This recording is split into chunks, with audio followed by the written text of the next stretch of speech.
I've noticed in recent times they have cleaned it up a little bit, so the older quote might not be still available because they're trying to make it a little more palatable.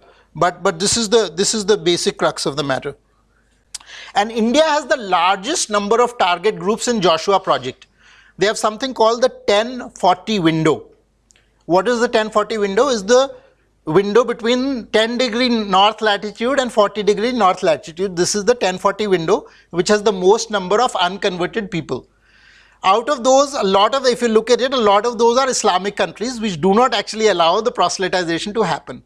So India is the #1 biggest target and the most easy target of the conversion war, right? And so they have the kind of detail they have, 102,480 Bhotia people in Sikkim, 47,000 Sherpas, 162,000 Tibetan Buddhists, 165,200 Banya Jains, 3.4 million Auroras.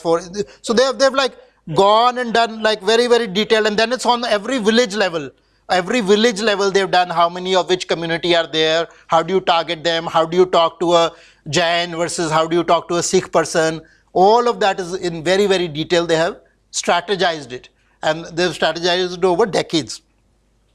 In fact, there is an entire field of theology which is mission studies, right? So they have entire colleges of professors, researchers, academicians that are looking at research on how do you convert somebody, missionology, what is the Christology, missionology, what is all the strategy to deploy. In India also there are colleges, entire colleges that train missionaries, right, on conversion.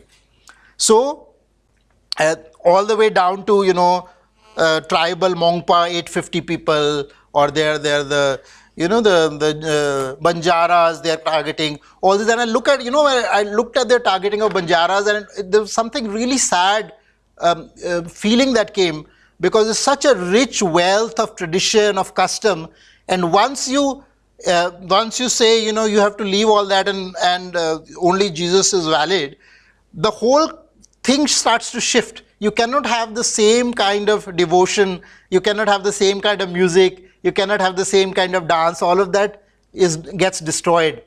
So it's not just saying, oh, you accept one God, take another God, but it's an entire ecosystem that gets destroyed as part of that conversion. It's also important to realize that the maximum conversion has happened over the last 50 years, for instance in Africa, after the colonization ended. Even in India, more conversion has happened after independence than happened before independence. Most of the Naga people were also converted after independence. Northeast. Huh? Northeast, all of the Northeast is converted after independence. Now there's a huge effort in the South, there's a huge effort in Punjab,